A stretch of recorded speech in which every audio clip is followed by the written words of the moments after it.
Yo, so guys, welcome back to another video. This is a reaction to interesting, intriguing, and strange world maps by the Geography Bible, and I reacted to this channel a couple of times recently.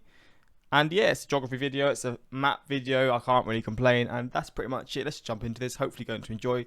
Links are in the description to my Patreon if you want to see some more of my reactions, whether it's films, series, music reactions, YouTube reactions that I can't post to YouTube, all kinds of things that are being posted there, and I've been posting consistently. And yeah, whatever you suggest based off like people's interests and stuff, I could react to what people suggest to. Obviously, it's not everyone's suggestions because that's impossible. There's so many suggestions, but I do try and do that. And yeah, links are in the description for those interested. But let's jump into this and see some of the maps in this video. I don't really know what it is, but there's just something satisfyingly appealing about looking at world maps. Damn straight. Perhaps it's the visual interpretations that can be captured from a single image. Perhaps it's the pretty colour schemes, or perhaps it is just that they are straight up fascinating, intriguing and thought-provoking. So in this video we've got some completely random yet intriguing maps of our planet.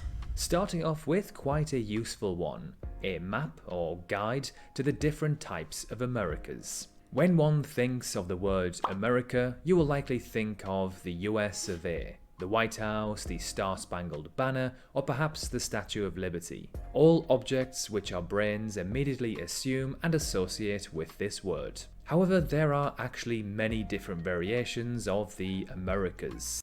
Hispanic America, Iberian America, Anglo America. Damn, so many. French America.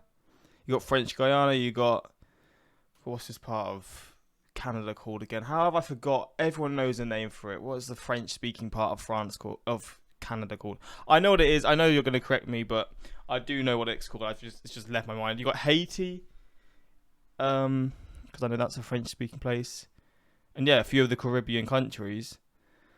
Latin America, which is probably the one that I know the most, other than South and North America.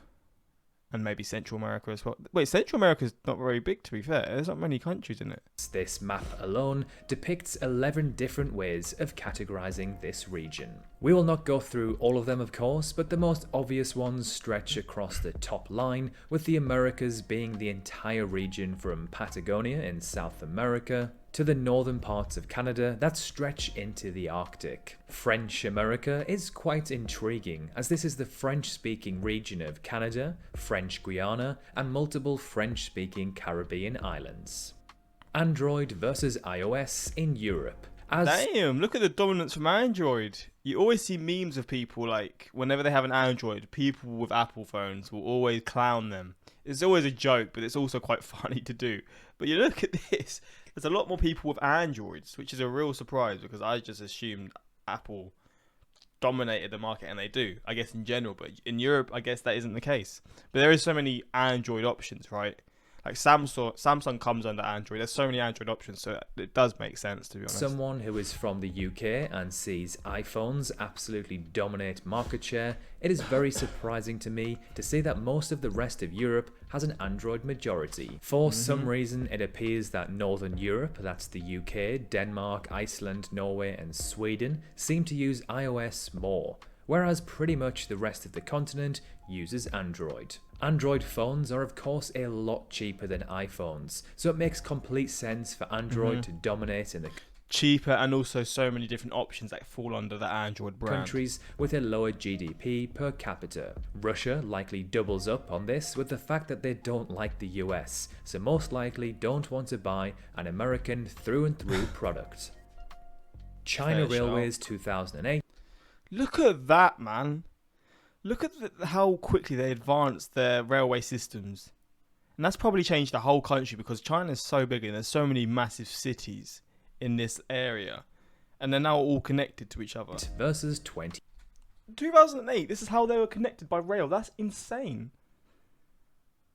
That is mental. 2020. Now, I've seen this map pop up quite a few times on social media, and every time I see it, it doesn't fail to blow my mind. China's railway map in 2008 was, quite frankly, well, pathetic. Skip forward 12 years, and it has completely and utterly transformed to a point that is just so incomprehensible. How is it even possible for a country to implement such a vast amount of railway? Oh, yeah, of course, it's China. the country which doesn't seem to have a limit on infrastructure projects.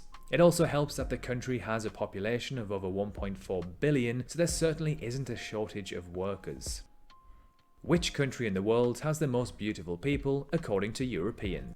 Has anyone here said England? No? Fair enough. Fair enough. Damn, a lot of people love Italians, huh?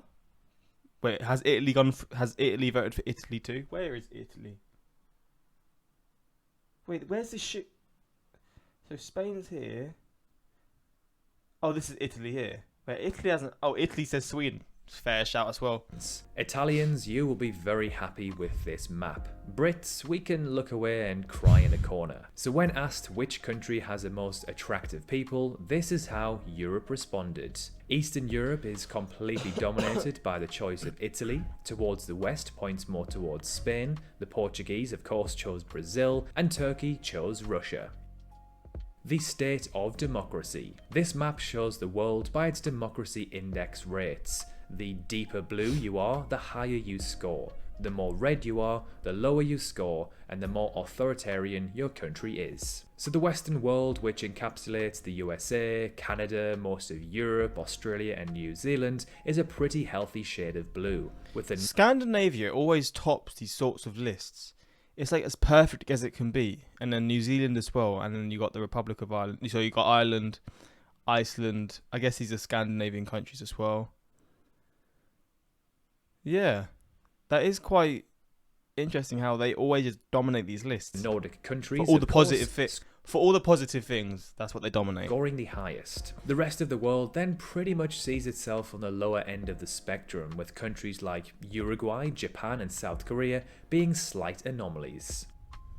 Countries of the world by total flights per year. Perhaps one of the most bizarre looking maps in today's video. Look at the size of the UK with the flights. It shows how many flights come through the UK because we've got the massive airports. For such a small country, that can't be good. Getting all this jet fuel in our lungs, you know, because surely it just slowly just descends into all of us.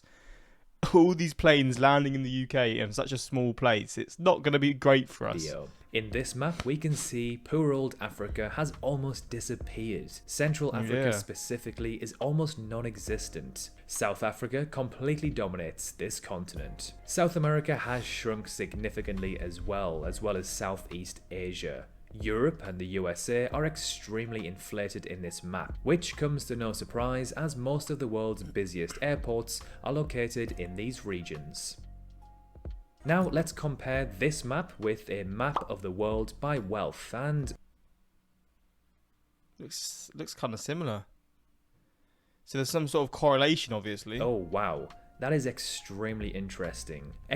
Oh, the US has shrunk a little bit. The UK shrunk a tiny bit.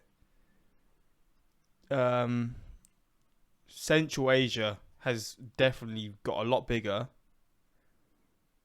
Same as the Arab. Is that how you say it? Arab countries? Yeah. And then Europe's pretty much stayed the same. There's just it's bigger like here, which is, I guess, half Europe, half Asia. Excluding a few countries, mainly in Asia, this map is, well, almost identical to the previous map, which of course has a direct correlation. Countries that are wealthy and have rich citizens and good infrastructure fly more for business and leisure than those in poorer developing nations. India is perhaps the biggest anomaly in these maps, as its wealth representation is much larger than its total flight representation. This could be due to the fact that India has a large economy with many wealthy people, but it also has hundreds of millions of people living in poverty who can't afford air travel. Kangaroos versus people. Alright, now this one is nuts. This is the amount of kangaroos. Wait, how many kangaroos live in Australia? So there's more kangaroos in every part apart from this little section, and this is Tasmania, I think? Kangaroos versus people in Australia. I knew there were a lot of kangaroos in Australia, but not this much. Kangaroos outnumber humans in pretty much every region of the country, excluding South Australia and Tasmania. The most surprising state is Queensland, where kangaroos outnumber humans over 4 to 1 at 22 million and 5 million respectively. Where the world wants to move to. Now this map is absolutely fascinating. Russia going to US. Wow. Well, that is a surprise. Don't let Putin see that. That's for sure. Australia, Japan. There's a lot of Japan. The US is Japan. The UK, you literally can't see. It's light green. So I'm going to assume Canada, which I can actually see. I think the idea of Canada is one of those places that I would living there would be really good. Canada and New Zealand, I like the countries, and then I guess some of the Nordic ones that I would say a lot of Brits would probably say.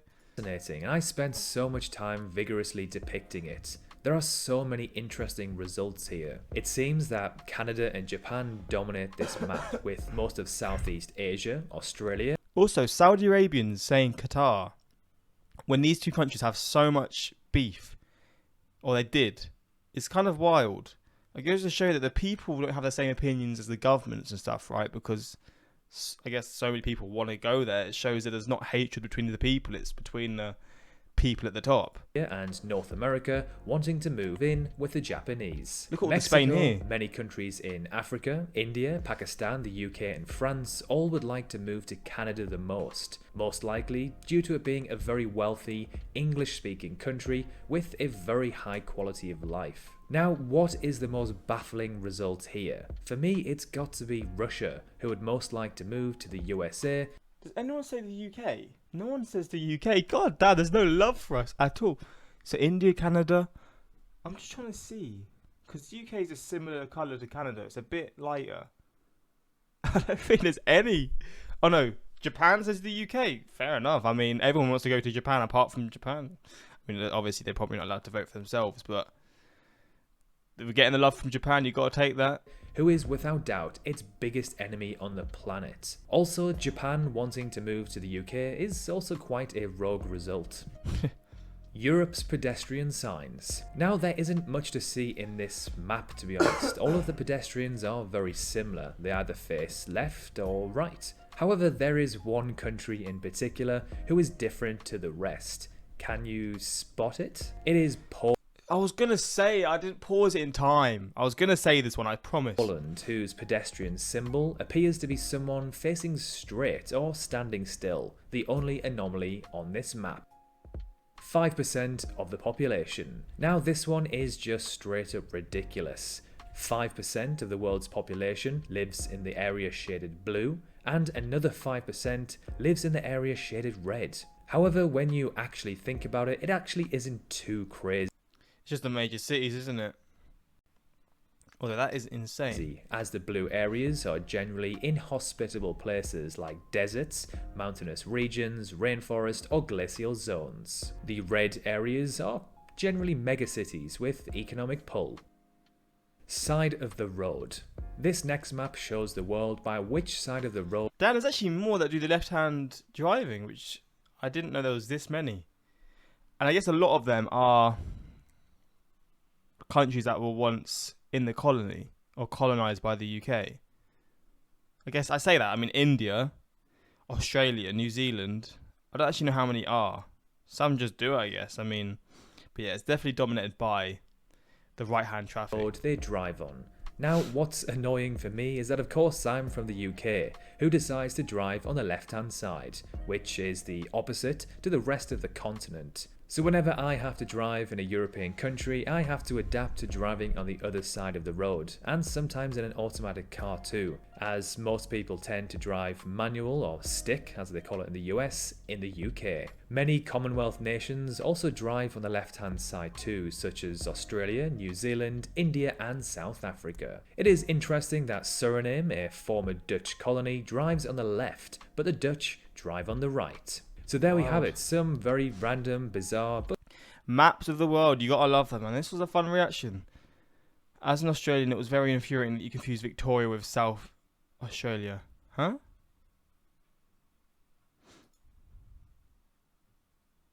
I don't know. Oh, he got the wrong region or something. Yeah, but this is a fun watch. Hopefully you enjoyed. If you want more map reactions, let me know. Obviously, you can check this channel out in the description. And yeah, until next time, like, subscribe, and peace.